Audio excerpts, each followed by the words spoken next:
कभी कभी हमारे साथ अगर बहुत कुछ ज़्यादा अच्छा होने लगे, या हम जॉब के लिए तैयारी कर रहे हैं और हमारे पास बहुत ऑफर आने लगे, या विवाह के लिए बहुत सारे रिश्ते आने लगे, तो हम थोड़ा सा आलसी हो जाते हैं, आरकस कर जाते हैं कि ये नहीं, ये नहीं, ये।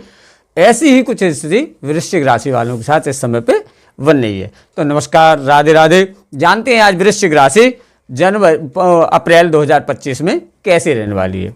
तो अप्रैल 2025 में वृश्चिक राशि का जो हाल है वो देखते हैं।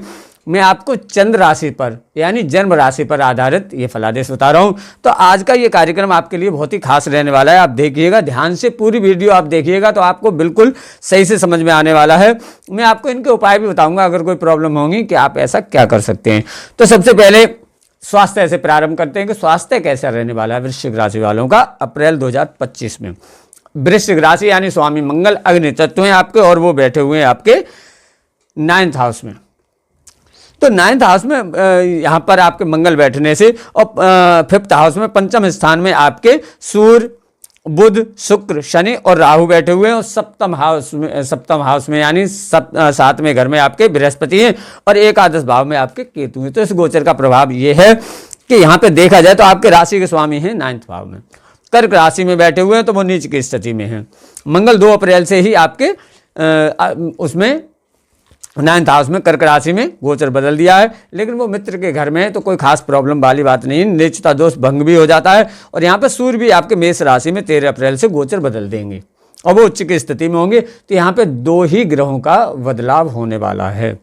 और बुध आपके मार्गी 7 अप्रैल से होंगे, और शुक्र 13 अप्रैल से आपके मार्गी हो जाएंगे, तो उच्च की स्थिति में आ जाएंगे। अब यहाँ पे गोचर का प्रभाव देखिए आप कि वृश्चिक राशि का स्वास्थ्य यहाँ पे अगर हम देखते हैं तो 9th भाव में भाई कोई ऐसी खास दृष्टि यहाँ पे नहीं दिखती है किसी प्रकार की, यानी स्वास्थ्य हम कह सकते हैं कि इस समय पे लगभग सही रहने वाला होगा। मगर बात यह होगी कि आपकी यात्राएं इस समय पर हो सकती हैं, तो जो यात्राओं में आप अपनी खाने पीने का जरूर ध्यान रखें। छोटी मोटी समस्याएं इम्यूनिटी संबंधित, या जैसे एलर्जी टाइप की, या दांतों से संबंधित थोड़ी बहुत समस्याएं, या हड्डी से संबंधित, ऐसा थोड़ा बहुत रह सकता होता है। कोई खास बिल्कुल यहाँ पे ऐसा नहीं दिखता है कि कोई बड़ा वो हो। तो स्वास्थ्य का हम ये कह सकते हैं कि इस समय पे वृश्चिक राशि वालों का बिल्कुल सही रहने वाला होगा, कोई खास प्रॉब्लम नहीं है।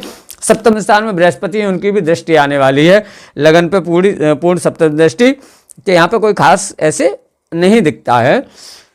और यहाँ पे अगर अब हम देखते हैं कि पंचम स्थान की स्थिति क्या है, शिक्षा और संतान और प्यार, तो यहाँ पे देखा जाए तो पंचम स्थान में ही 5 ग्रहों की युति बन रही है। कि यहाँ पे एक तो पंचम स्थान के स्वामी देवगुरु बृहस्पति हैं, वो सप्तम हाउस में बैठे हुए हैं। तो शिक्षा यहाँ पे हम कह सकते हैं कि शिक्षा लगभग बहुत अच्छी रहने वाली होगी। लेकिन आपने जल्दबाजी में कुछ किया तो नहीं कह सकते कि भाई क्या उसमें बदलाव हो जाए। लेकिन वैसे शिक्षा आप तसल्ली से कीजिए, सोच समझ के कीजिए, बहुत अच्छी रहने वाली होगी। यहाँ पे आप शिक्षा में बदलाव भी करना चाहेंगे, आप चाहेंगे मैं ये नहीं ये करूँ, ये और ज़्यादा फायदा देगा, ये करूँ, और ऐसा रहेगा तो बहुत अच्छा रहने वाला है। लेकिन आप सोच समझ के तसल्ली के साथ कीजिए, शिक्षा बहुत अच्छी रहने वाली होगी। 5 ग्रहों की युति पंचम स्थान में ही बन रही है, शिक्षा के ही घर में, तो भाई शिक्षा इससे अच्छी और क्या रह सकती है।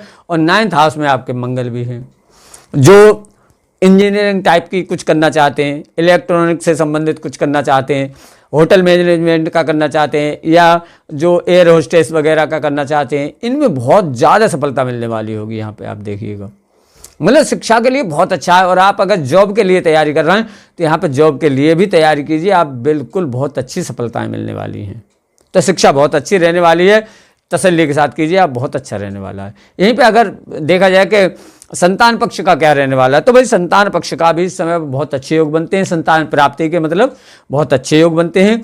संतान के द्वारा आपको थोड़े से तनाव जरूर मिल सकते हैं, यहाँ पे ये स्थिति देखने को मिलेगी।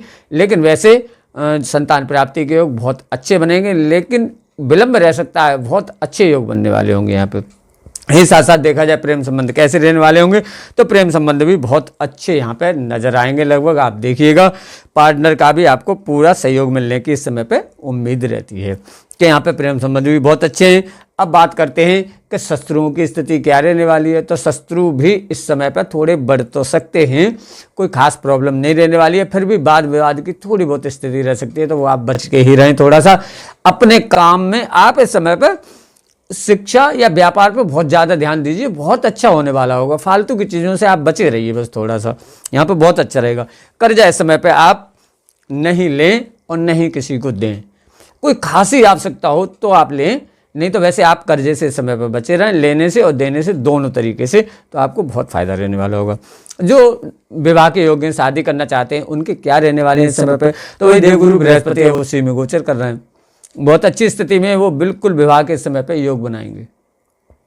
तो इस समय पे जो विवाह योग्य हैं उनके विवाह के योग भी बनेंगे, और आपस के रिश्ते कैसे रहने वाले हैं पति पत्नी के, वो भी इस समय पे बहुत अच्छे रहने वाले होंगे। शुक्र भी उच्च की स्थिति में होंगे और पंचम स्थान में होंगे। 13 मार्च से जब बहुत ही अच्छा गोचर आ रहा है, 13 अप्रैल से तो बहुत अच्छा आ जाएगा, क्योंकि यहाँ पे क्या है कि आपकी एक तो शनि की 7.5 भी 29 मार्च से खत्म हो जाएगी। तो वही अप्रैल का महीना तो आपके लिए बहुत अच्छा रहने वाला होगा, आप देखिएगा।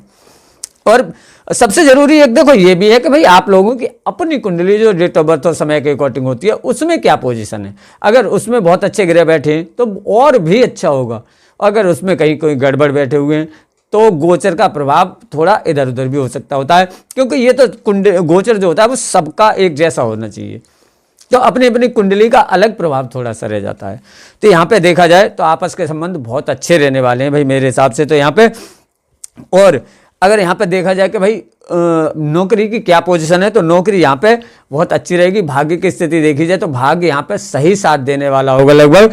और जब आपके मंगल 2 अप्रैल से आ तो गई ये यहाँ पे कर्क राशि में, तो 2 अप्रैल के बाद तो आपका अच्छा ही अच्छा है।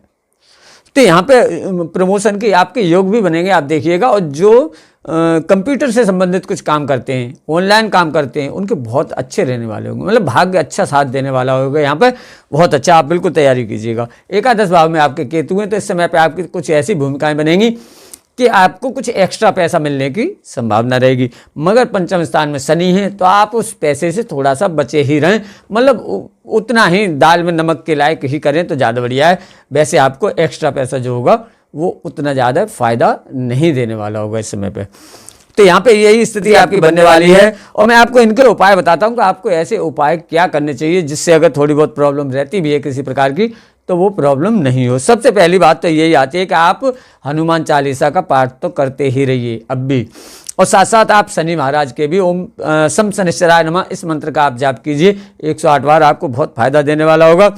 यहीं पे आप चंद्रमा की पूजा कीजिए, या चंद्रमा रात को जब निकल आता है तो चंद्रमा को आप जल दीजिए, बहुत फायदा रहने वाला होगा। जो असहाय व्यक्ति होते हैं जैसे दिव्यांगजन वगैरह, उनकी आप जरूर हेल्प करें इस समय पे, तो आपको विशेष लाभ रहने वाला होगा। तो मेरा मानना तो ये है कि जब भी कोई प्रॉब्लम हो तो एक बार किसी ज्योतिषी से अपनी कुंडली का विश्लेषण करवा लेना चाहिए, तो बहुत अच्छा रहता है।